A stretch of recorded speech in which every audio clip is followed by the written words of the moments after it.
2017년 대선 이제 꼭 10일 남았습니다. 이 각 후보들에게는 선거에서 이기더라도 이곳만큼은 반드시 이겨야 된다라고 하는 전략 지역이 있는데요. 어떤 곳인지 한번 지금부터 살펴보겠습니다. 먼저 문재인 후보인데요. 역시 문재인 후보 호남이었습니다. 여기서 호남이 중요한 이유 어떤 게 있을까요? 그 역대 대통령 선거에서 지금의 야당 계열의 어떤 제1야당의 계열의 후보가 호남 지역에서 득표를 보면 92%, 89% 아주 압도적인 지지를 받았습니다. 즉 어떤 야당 계열의 후보가 대통령 당선되기 위해서는 호남의 어떤 압도 지지가 그동안 어떤 법칙처럼 되어 왔었거든요. 근데 지금 상황을 보면 조금 다릅니다. 지난번 4.13 총선에서부터 시작해서 지금 일단 민주당의 어떤 호남 지지율 자체가 예전 같은 수준이 아니거든요. 그러니까 그렇다면 이제 국민의당과 경쟁을 하고 있지 않습니까? 그러니까 호남에서 지지율을 얼마만큼 최대한 끌어올릴 것인가. 이게 이제 어떤 지금 문재인 후보의 가장 큰 고민이죠. 왜냐하면 또 문재인 후보 같은 경우는 이미 예전에 이제 열린우리당에 탈당할 그때부터 사실은 이제 야당의 정통성을 조금씩 이제 갈라지기 시작을 했거든요. 그런 면에서 본다면 이번 대선에서 과연 이걸 회복할 수 있을 것인가가 결국 이제 어떤 당선에 상당히 중요한 힘이 될 수가 있는데, 그래서 이제 호남 지역을 지금 부인인 김정숙 여사가 거의 매일 살다시피 하면서 이야기를 하고 있고, 또 지금 뭐 비영남 총리 이야기도 하고 있고, 또 호남에 공을 들였는데, 사실은 이제 지난번 4.13 총선 때 문재인 후보가 좀 결정적 실수를 한 게 있죠. 내가 호남에 지지가 없으면 뭐 대선에 나가지 않을 것이다, 이런 이야기를 했는데, 나중에 이제 그 발언은 나는 전략적이었다, 이렇게 이제 또 해명을 했지 않습니까? 그것 자체가 여전히 남아있고, 또 국민의당이 어떤 또 이 지지 기반이 여기이기 때문에 경쟁을 하고 있지 않습니까? 그래서 아마 마지막 이 호남에서의 어떤 지지율을 끌어올리는 것, 이것이 이제 내가 결국 안정적 승리를 할 수 있는 가장 기반이 된다. 그래서 아마 오늘 또 호남을 가서 열심히 뛰고 있는 것 같습니다. 네. 자, 오늘부터 황금 연휴 시작됐잖아요. 이 첫날에 문재인 후보 호남을 갔거든요. 이분도 호남을 갔습니다. 누굴까요?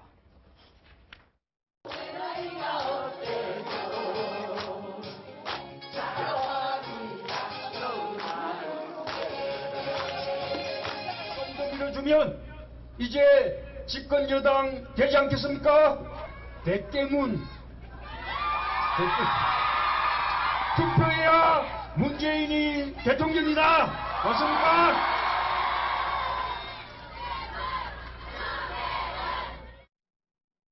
네. 투대문 투표해야 대통령 문재인이 대통령이다. 그 전에 대깨문이 있었어요. 요즘 이렇게 세자짜리 조어가 많잖아요. 대가 이제 머리를 상징하는 속어인데, 머리가 깨져도 문재인 후보가 대통령 돼야 된다, 이런 것의 준말인데, 오늘도 뭐 현장의 반응이 좋았다고 합니다. 이런 신조어들을 강조하면서 얘기를 하고 있고, 거의 김정숙 여사는 아시다시피 거의 호남에 가서 대선 기간 동안 살았는데, 그래서 문재인 후보의 호남 특보로 불리잖아요. 특히나 성악가 출신이기 때문에 노래를 부르면서 늘 분위기를 띄우고 있습니다. 네. 근데 저는 좀 궁금한 게요. 이게 지금 문재인 후보가 안철수 후보와 격차를 벌이면서 1강을 뭐 굳혀가고 있다, 이런 이야기를 하는데, 그렇죠. 이상하게요. 호남 지역을 봤더니, 갤럽 여론조사를 봤더니 오히려 문재인 후보가 호남에서 떨어졌거든요. 이거 어떻게 해석해야 됩니까? 그러니까 끝까지 지금 지켜보겠다, 얼마나 잘하는지 지켜보겠다. 사실은 노무현 정부 때 어떤 노무현 정부의 어떤 호남 홀대론, 이런 것들도 좀 반문 정서도 아직 완전하게 사라진 건 아니라고 합니다. 끝까지 문재인 안철수 후보 지켜보겠다, 이런 심리가 깔려 있고요. 또 하나요, 이 문재인 안철수 후보가 빠졌는데 이 지지율 어디로 갔을까요? 보니까 심상정 후보의 어떤 약진이 두드러지고 있습니다. 토론하면서 특히나 그 호남에서는 진보 성향, 또 후보들을 지지하는 성향도 있는데, 오늘은 심상정 후보가 또 속 시원하게, 오히려 문재인 안철수 후보는 애매한 답변으로 태도를 일관하기도 했었는데, 심상정 후보가 또 TV 토론 효과 등등을 보면서 또 일부 지지율은 심상정 후보에게로 옮겨갔습니다. 네. 지금 호남 민심을 얻으려고 굉장히 많이 노력을 하는 모습을 알 수가 있는데, 문재인 후보가 비영남 총리를 얘기하고 있잖아요. 근데 다들 개헌을 약속하고 있는 상황에서 국무총리 후보를 갖다 비영남으로 한들 과연 어느 정도 이게 책임 총리 역할을 할 수 있을까라는 의구심이 들기도 합니다.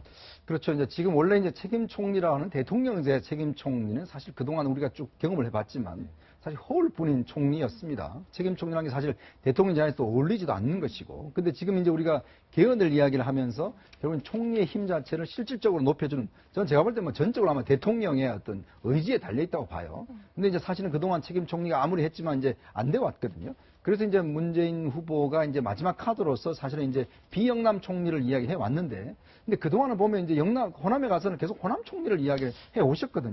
근데 이제 그래서 이제 지금 박지원 대표 같은 경우는 아니 예전에는 왜 호남 총리 이야기하더니 또 비영남 총리를 이야기하는가? 이게 혹시 충청 지역 총리를 이야기하는 것이 아닌가라는 또 그 이야기 또 아마 문재인 후보 입장에서도 지금 어떤 특정 지역을 딱 지정할 경우에 나머지 지역 같은 경우는 오히려 악영향을 미칠 수 있기 때문에 상당히 모호성을 유지할 수밖에 없습니다. 그래서 지금 뭐 나오는 이야기가 뭐 안희정 총리냐 뭐 이런 이야기 나오고 있고 등등 있지만 그렇기 때문에 결국은 호남 총리를 지금 이야기할 수 없는 상황이긴 하지만 네. 그러나 결국 이걸 통해서 어떤 비영남 쪽의 어떤 지지를 얻는 그런 이제 방침인데 문제는 이제 앞으로 총리가 누가 되든 간에 어차피 새로운 정부는 협치 정부, 통합 정부 이게 안 되면 사실 국정 운영이 굉장히 어렵지 않습니까? 네. 우리가 역대 경험해 봤지만 김종필 전 총리 같은 경우도 인준이 얼마나 시간이 오래 걸렸어요. 그때 뭐 6개월에 한 건 총리 서리로서 있었지 않습니까? 근데 지금 새로운 총리는 대통령 바로 임기 시작하면 바로 임기가 시작돼야 됩니다. 그럼 총리 인준을 바로 국회에서 해줘야 돼요. 네. 근데 만약에 아무 정당도 지금 과반을 석을 못 차지하고 있습니다. 네.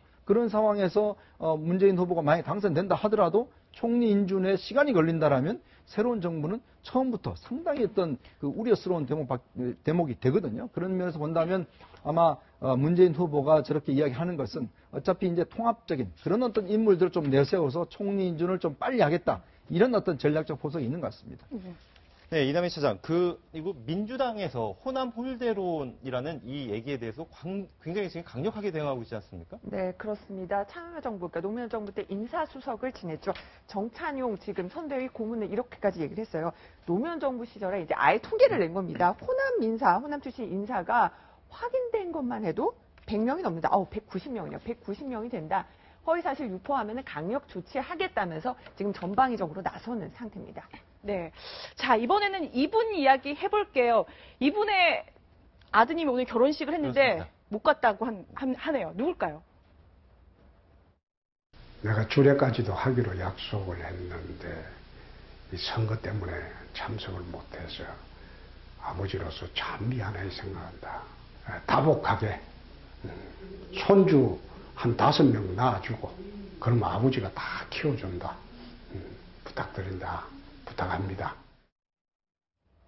네, 홍준표 후보 지금 아들 결혼식에도 가지 못하고 영상 편지로 대신하고 있잖아요. 오후 6시 반 결혼식이에요. 네. 그런데 이제 오늘 경남 양산 등등에 이제 PK 유세가 있어서 가지 못했고 결국은 거의 그 주례처럼 아버지가 영상 편지를 남기는 아주 이례적인 결혼식이 된 건데요. 홍준표 후보 항상 날선 어떤 거센 발언을 하는 모습만 보다가 정말 이렇게 둘째 아들 결혼식에 못 가서 좀 미안한 마음이 목소리가 좀 살짝 떨리는 네. 또 홍준표 후보의 또 다른 모습을 볼 수 있습니다. 못 가서 굉장히 미안하시겠죠. 네. 네. 그런데 홍준표 지사 아들 결혼식에는 못 갔지만 요새 기분은 좀 좋을 것 같아요. 지지율이 올라가고 있거든요. 홍준표 지사입니다.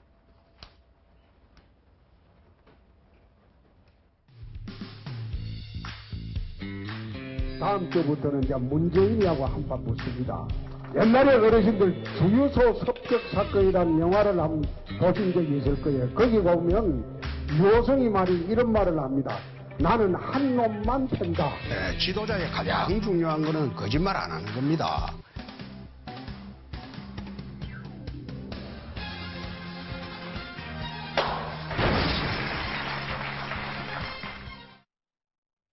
영상이 굉장히 재밌게 구성이 되어 있는데 사실 홍준표 후보의 전략적 본론으로 돌아가서 얘기를 해보면 PK 출시지만 더 공을 들이고 있는 거는 TK 지역인 것 같아요. 그렇죠. 아무래도 이제 홍준표 후보가 지지를 얻을 것은 결국 지금 이제 그 동선을 보면 나타나거든요. 네. 홍준표 후보 절대 호남은 아직 가지 않았습니다. 그러니까 보면 결국 가는 지역이 지금 대구, 경북, 충청, 강원, 수도권 여기만 집중을 경부 라인이라고 이야기를 하죠. 경부 라인에 집중을 하고 있는데 아무래도 이제 보수였던 본산이라고는 PK, TK를 얻어야지만이 일단 어느 정도 지지로 올라갈 수 있다라는 것이고 그 전략은 TV 토론을 통해서 아주 그 보수적인 어떤 언어들 예를 들어서 뭐 국가보안법 그다음에 이제 강성노조 그다음에 동성애 문제 뭐 등등 이런 어떤 이야기들을 쏟아내므로 해서 지지율을 이제 올린 그런 상승시키는 이제 효과를 지금 이제 보고 있는 것 같아요.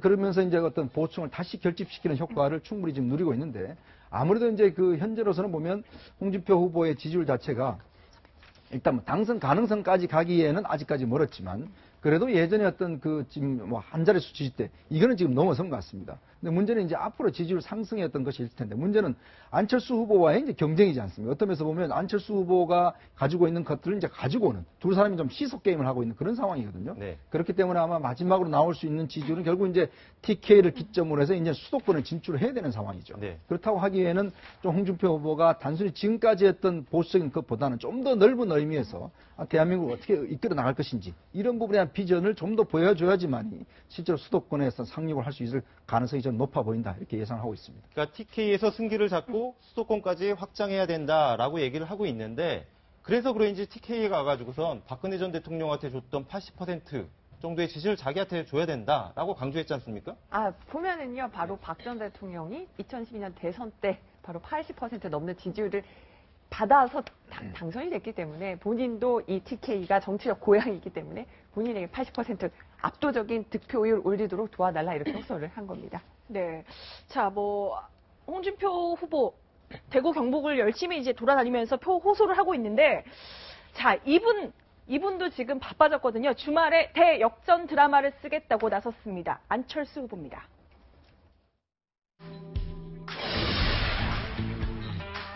요새 홍준표 후보 뜨는 거 보고 누가 웃고 있는지 아십니까? 홍준표 후보는 문재인 후보 지지자들에게 박수 받고 다닙니다. 저는 말싸움 잘 못합니다. 부족한 것 많습니다. 그렇지만 정치를 바꾸라는 국민의 열망, 명령 그것만은 반드시 지켜내겠습니다. 네, 안철수 후보 영상 보셨는데요. 안철수 후보의 전략 지역, 충청이죠? 일단 이제 안철수 후보가 참 어제 TV 토론 마지막에 제가 말 잘 못합니다. 이렇게 이제 이야기를 한 거 보면 그동안 TV 토론에서 많이 실망했던 분들에 대한 이제 좀 자신의 변명이라든지 자신의 어떤 이야기들 솔직하게 이야기를 한 것 같습니다. 일단 지금 안철수 후보 같은 경우는 기존에 어떤 자기 지지를 상승시켜왔던 TK 지역, 이 지역에서 이제 지지율이 꺼지면서 어떻게 하면 이제 이걸 회복할 수 있을 것인지 그와 함께 사실 충청 지역이요. 이번 보면은 항상 충북이 보면 충북에서 이기는 사람이 대통령이 되어 왔습니다. 네. 우리 역대 어떤 대선을 보면 그만큼 충북 지역이 전체 어떤 지역의 좀 바로 밑에가 된다는 것을 보여주고 있고 또 충청이 지금 충청 지역을 대표할 수 있는 후보가 이번에 나왔지 않지 않습니까? 그러다 보니까 충청 지역이 호남보다 또 인구가 많습니다. 그러니까 이제 충청 지역을 누가 이제 지지를 많이 받냐에 따라서 전체 지지도에서 상당히 영향을 미칠 수가 있거든요. 근데 실질적으로 이제 충청 지역 하는 것은 이제 예전 박기문 전 사무총장의 지지를 사실 안철수 후보가 많이 끌어왔습니다. 이제 그렇다고 한다면 이 지역에서 했던 압도적 우세, 이걸 이제 장악해야 되는 것이고 반면에 또 홍준표 후보도 마찬가지입니다. 지금 TK만 갖고 되지 않거든요. 네. 결국 충청 지역을 어떻게 잡을 것인가, 즉 TK와 충청 지역에 이제 집중을 하고 있는 것인데 제가 볼 때는 아마 다음 주는 결국은 충청 대전이 벌어지지 않을까 싶어요. 네. 마지막 어떤 여기서 나올 것은 결국 충청 지역에서 누구를 결정하냐에 따라서 전체 어떤 흐름 자체가 좌우되기 때문에 충청 지역을 주목해 봐야 될 것 같습니다. 네. 근데 이제 홍준표 후보 같은 경우는 보면 보수의 입맛에 탁탁 맞는 말만 하고 있거든요. 뭐 기종노조 이야기하고 동성애 반대한다 이야기를 하고. 근데 안철수 후보는 이제 남은 일주일 동안 전략을 이게 어느 쪽에 좀 무게중심을 둬야 되는지 과연 안철수의 승부수는 뭐가 될지 저도 궁금하거든요. 일단은 충청에 가서는 청와대와 국회를 세종시로 옮기겠다. 그 공약을 한 사람, 유일한 사람은 안철수 후보예요. 충청에는 그런 것으로, 그 공약으로도 아마 표심을 호소할 것으로 보이는데 결국 어제 승부수는 그거였죠. 통합정부 구성하면서 김종인 전 대표를 위원장으로 모십니다. 그래서 김종인 전 대표가 내일 오후 2시에 기자회견을 하는데 어떤 메시지를 내놓는지 관심이 쏠립니다.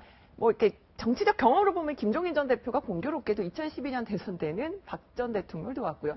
2016년 총선 때는 문재인 전 대표를 도왔고요. 이제까지 흐름에서는 항상 김종인 전 대표가 묘하게 뭔가 선거에서는 이기는 쪽을 돕기는 했습니다만 이번에도 어떤 막판 승부수로 작용을 할 수 있을지 그거는 좀 지켜는 봐야 될 것 같습니다. 그래서 킹메이커라는 별명이 붙은 배경이 있던 것 같은데요.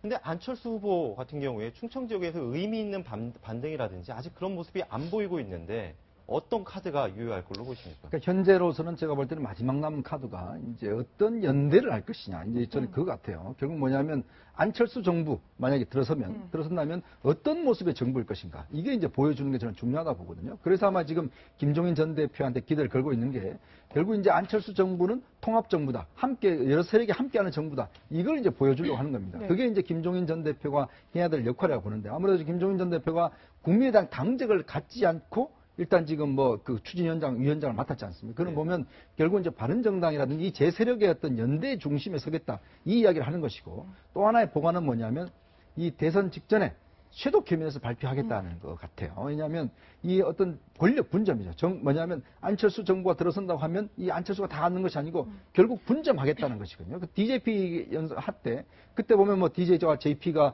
딱 내각도 나눴지 않습니까? 그거 마찬가지로 안철수 정부에서는 결국은 내각 자체를 결국 권력을 분산하고 재반 정치력이 함께하는 걸 보여주겠다. 이런 가시적인 모습들 이걸 일단 보여주면서 국민 어떤 입장에서 본다면 다음 정부는 좀 통합적 정부겠구나. 이런 모습을 보여줄 수 있다는 게 아마 안철수 후보로서는 마지막 남은 카드가 아닌가. 이거에 대한 판단은 이제 국민들이 하시는 거고. 그 모양 자체를 갖추는 것. 이게 아마 그 김종인 전 대표한테 기대를 걸고 있는 것 같습니다. 네. 네 번째 후보인데요. 요새 본인 이름보다 이 국민 장인이라는 별명이 더 많이 불리는 것 같습니다. 먼저 영상으로 만나보시겠습니다. 아빠 사랑해요.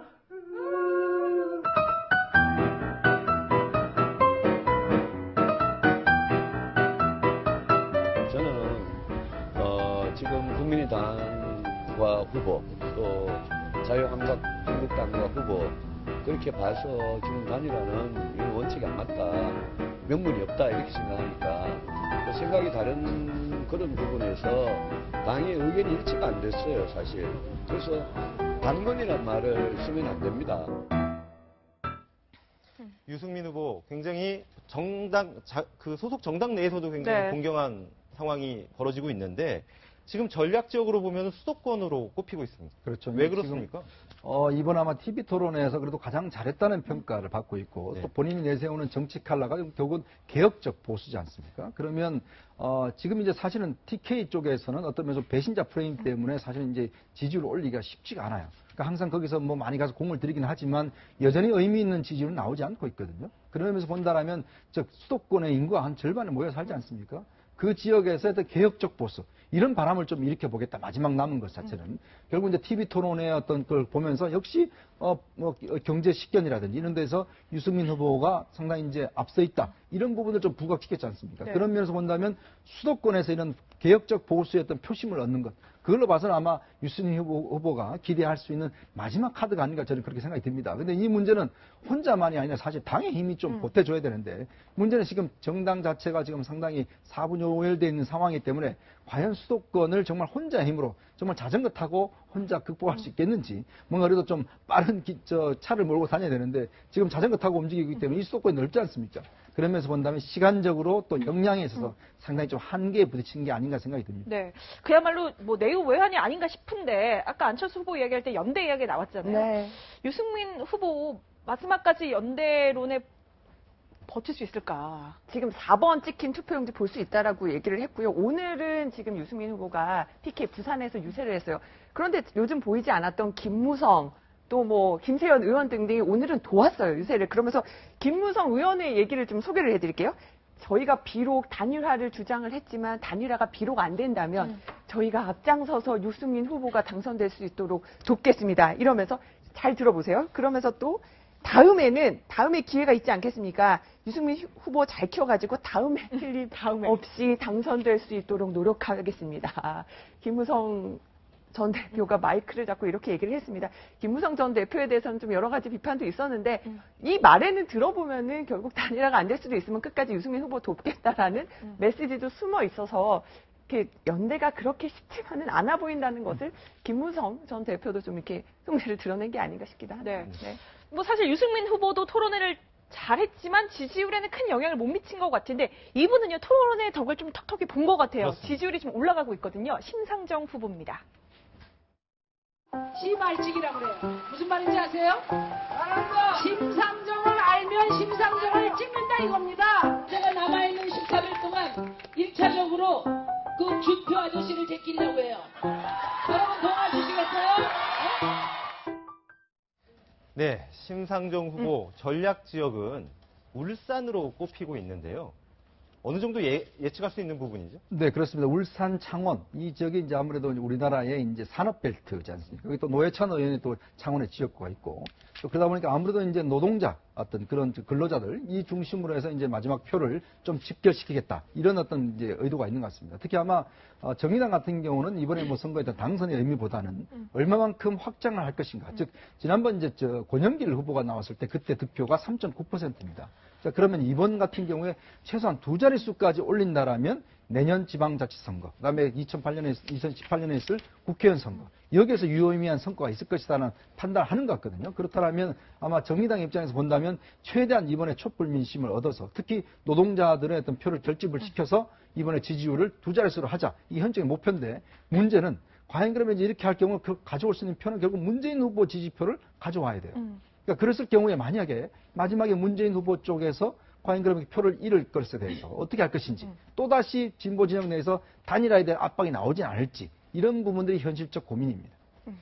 네. 지금 보면은 심상정 후보의 약진 때문에 오히려 문재인 캠프 쪽에서 고민이 되고 있다. 이런 말이 나오거든요. 그러니까 아무래도 이제 문재인 후보가 될 것 같으니까 그러면 진보 정당 지지하는 쪽에서는 그럼 우리 심 후보 밀어줘도 되겠다는 정서가 퍼지면서 심상정 후보의 지지율이 좀 높아지는 것도 있는데 만약에 다시 또 보수 후보들이 좀 더 약진하면은 또 다시 그 진보 성향 유권자들도 고민을 하게 될 겁니다. 네. 네. 지금까지 이 각 후보들의 전략 지역에 대해서 이야기를 나눴습니다. 두 분과는 여기서 인사를 나누겠습니다. 고맙습니다. 고맙습니다.